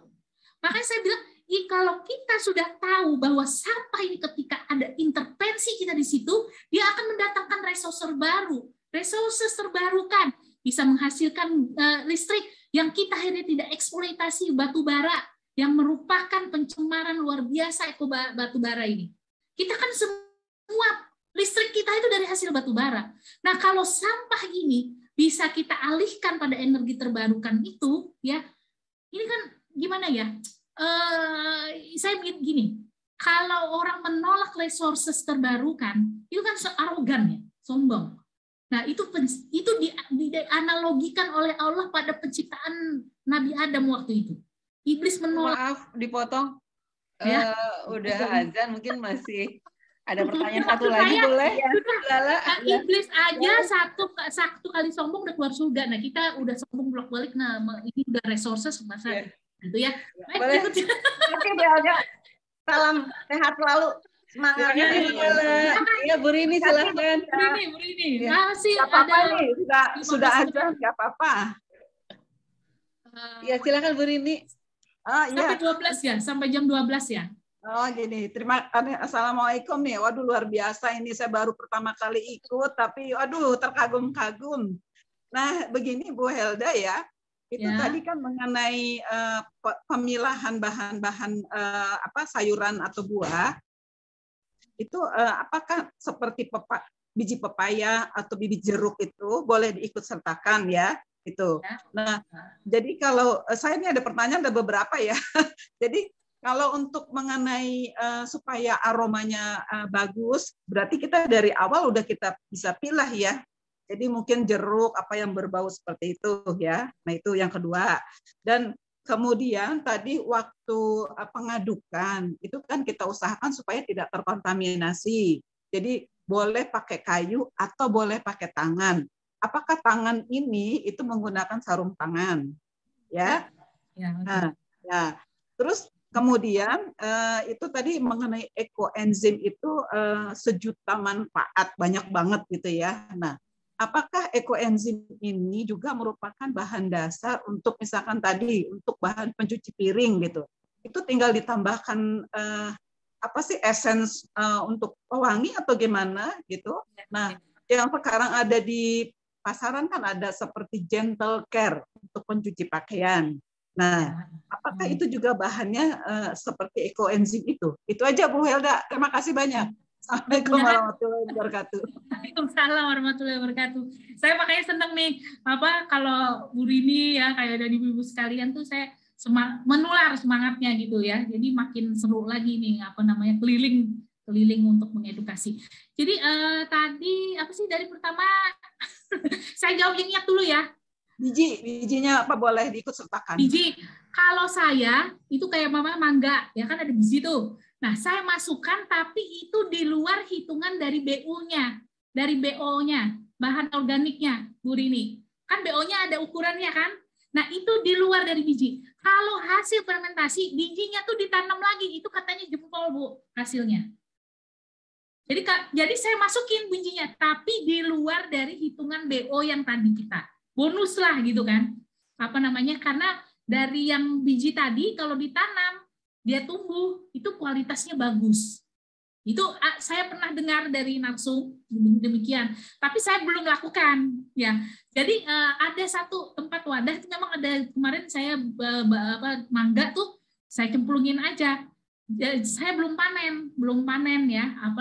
Nanti kalau mamanya sudah panen, ya kepengen juga saya tanam. Cuman kan saya lahan terbatas, mangga itu kan akan tumbuh lebur ya. Ya nanti mungkin di pot lah atau gimana gitu. Nah itu katanya kualitas yang diikut sertakan dalam masa fermentasi itu lebih bagus gitu loh, untuk sebagai bibit awal dari tanaman yang mau kita sembunyikan. Nah kalau maunya tadi saya berbau harum, ya itu tadi yang memang aromanya cukup besar. Lalu kemudian komposisinya ini penting juga. Kalau pengen bau harum itu 80% dari buahan, 2% dari sayur.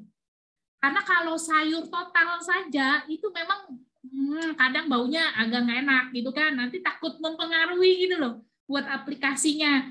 Nah kalau mau ya 80% dari BU buahan, selebihnya adalah sayuran komposisinya. Kalau tuh ada yang menjual ya di pasar dengan produk sama, sebenarnya saya juga kurang tahu ya apakah itu.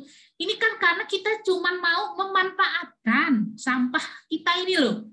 Daripada dibuang kemana-mana, mencemari lingkungan, mendingan kita manfaatkan. Dan itu nanti nilai manfaatnya kan lagi. Jadi memang bisa ada sih orang ngomong bahwa ekoenzim ini mereduksi sampah itu 20% saja, tapi 80%-nya adalah manfaat. Gitu yang tadi lah ya, buat aplikasi kesehatan, kecantikan, untuk bersih-bersih, desinfektan, udara dan sebagainya gitu ya, yang avatar tadi. Nah, itu yang mungkin lebih tepatnya.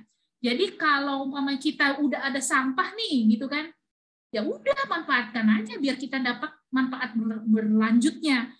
Lalu kemudian saya mau tanya nih, apakah pakai sarung? Jangan, karena kan yang kita mau sembuhkan tangan kita, mau memuluskan kulitnya kita. Ada kesempatan ya udah aduk-aduk aja gitu. Jadi ke saya tuh biasanya awal sebelum ditutup, itu saya ngaduk tuh sama anak saya. Biar dia makin kecil-kecil gitu remasannya. Jadi memang saya manfaatkan keistimewaan itu sebelum saya tutup. Gitu kan, biar dia menyatu rata dengan gulanya. Karena molase tadi saya bilang kental ya, jadi dia memang harus benar-benar diaduk. Nah, saya memanfaatkan tangan ini, tangan cukup dibersihkan saja, gitu kan, dibersihkan lah pakai ya mungkin supaya tangan kita ini kan sebenarnya kenapa Rasulullah menganjurkan pakai tangan, karena kan di sini sudah ada enzim pencerna. Nah, itu mungkin yang akan membantu proses penguraian itu juga di ekoenzim. Jadi kita berkontribusi. Jangan pakai sarung tangan, rugi atuh. Kan mau mulus gitu. Jadi lebih halus gitu. Saya kalau udah habis langsung gini-gini. Nggak mau rugi.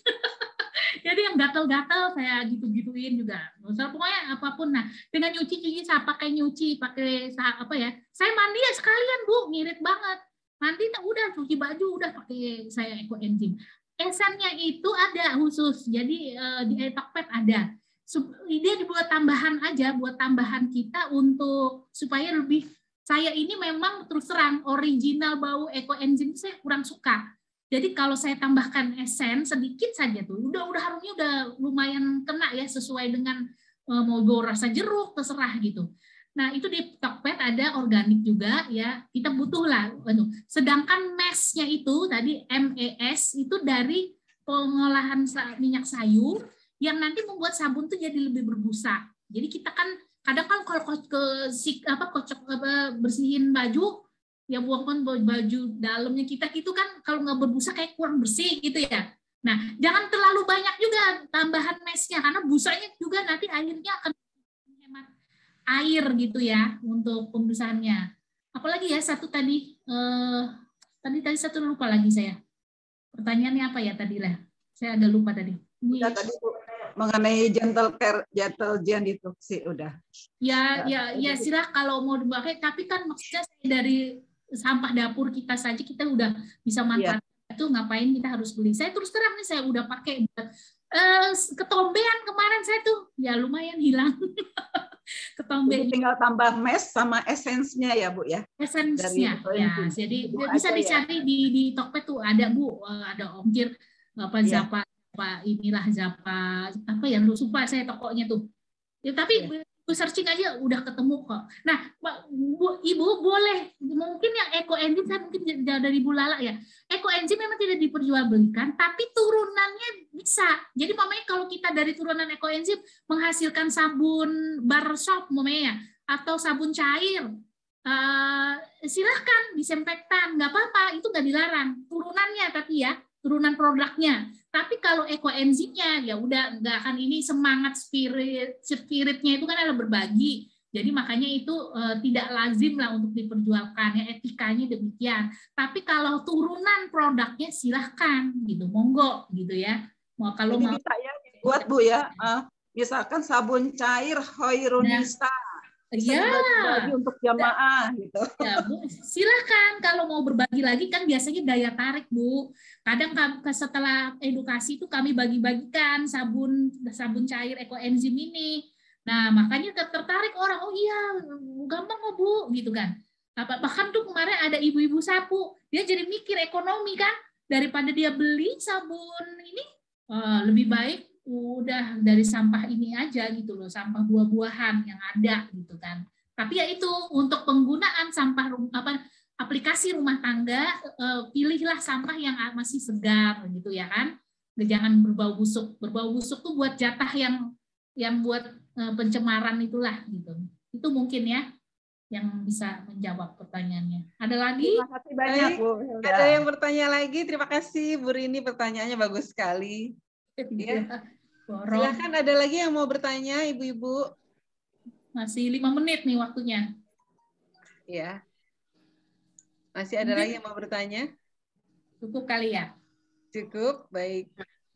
Ya. Okay. Nanti itu Bu Lala ya tadi ya. Bu Lala udah bisa tuh, udah diet ekoenzim kan. Nanti mungkin untuk offline-nya ya silahkan ini lagi, kan metodenya cukup gampang, cuman campur-campur sekian, tapi ada kedisiplinan komposisi lah dan kedisiplinan pengolahan. Kan sama kayak kita obat kimia gitu kan, emang harus tepat komposisinya dan pengolahannya. Kalau enggak kan khasiatnya juga jadi berbeda. Nah, jadi bisa ditiru, itu ada modulnya, silahkan disebarluaskan, silahkan dilaksanakan. Jadi ya mudah-mudahan ilmu kali ini kita bisa amalkan, bagikan, dan sebarkan sehingga menjadi ibadah jariah kita. Jadi pembuktian taubat ekologis kita ini, pertobatan ekologis kita dengan demikianlah gitu. Mulai dari rumah, makanya saya bilang tadi aksi nyata melakukan pengelolaan sampah ini dari rumah. Nggak usah rumah tetangga diurusin ya, rumah kita sendiri aja nih. Kita bertanggungjawabkan masing-masing sehingga sampah kita ini tidak berpotensi untuk melakukan apa namanya tadi seperti yang sudah saya paparkan ya, kerusakan lingkungan dan sebagainya. Itu saja mungkin dari saya. Terima kasih atas kesempatannya ya berbagi di sini, sehingga ini saya mengurangi beban juga. Kalau ilmunya disimpan nanti dihisap Allah ya, kalaupun saya sebarkan mudah-mudahan ini menjadi penyelamat saya ke akhirat dan semua juga. Mohon maaf jika ada salah kata, ya memang itu benar-benar dari keterbatasan saya. Dan semoga dari pengelolaan sampah di rumah kita, tangga masing-masing, kita mampu memberikan kontribusi buat memang bergerak sendiri itu tidak akan berdampak sedikit ya, berdampak sedikit, tapi jika dilakukan bersama maka insya Allah solusi darurat sampah Indonesia ini, Indonesia bersih 2025 itu benar-benar bisa kita tercapai semua ya. Baik, itu saja. Saya wabillahi taufiq wal hidayah. Assalamualaikum warahmatullahi wabarakatuh. Waalaikumsalam warahmatullahi wabarakatuh. Terima kasih Bu Helda, Masya Allah ya, luar biasa ilmunya ini banyak sekali. Mudah-mudahan bisa kita aplikasikan di rumah, bisa kita praktek. Yang penting itu praktek ya Bu ya. Ya. Karena praktek. ini kalau harus berani memulai, memang untuk memulai itu nggak mudah, tapi Insya Allah kalau kita ada niat mau, pasti bisa gitu ya, pasti bisa. Saya hitung durasi pembuatan ekoenzim 7 menit cuma kok. Iya, sebentar saya udah praktek karena saya selalu bikin untuk pupuk tanaman, saya nggak pernah beli, saya bikin aja. Nah, sekarang jatahnya muka kita juga kan butuh perawatan juga. Ya, saya suka bagi-bagi tetangga juga ya. Saya terus terang sudah pakai kimia, bahkan deodoran nih saya pakai dari probiotik. Oh, luar biasa. Jadi udah nggak beli deh kimia tuh, saya goodbye, lumayan. Insya Allah ya. Kan dari suami bisa diirit. Baik ya, saya waktunya ini udah mepet ya, Okay. udah terbatas, jadi tidak bisa kita lanjutkan. Mohon maaf. Baik, memang sebagaimana sabda Nabi juga ya. Siapa yang menempuh jalan untuk mencari ilmu, maka Allah akan memudahkan baginya jalan menuju surga. Jadi ini adalah ilmu yang sangat baik. Mudah-mudahan bisa menjadi jalan kita untuk menuju surga. Amin ya rabbal alamin. Terima kasih banyak Ibu Helda untuk sharing ilmunya yang sangat luar biasa. Terima kasih untuk semua yang sudah hadir hari ini. Mudah-mudahan kita bisa praktekkan bersama. Terakhir saya mohon maaf sebesarnya apabila ada kekurangan dalam pelaksanaan kegiatan hari ini.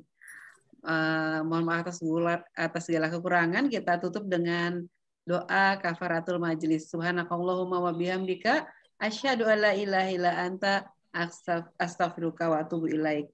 Assalamualaikum warahmatullahi wabarakatuh.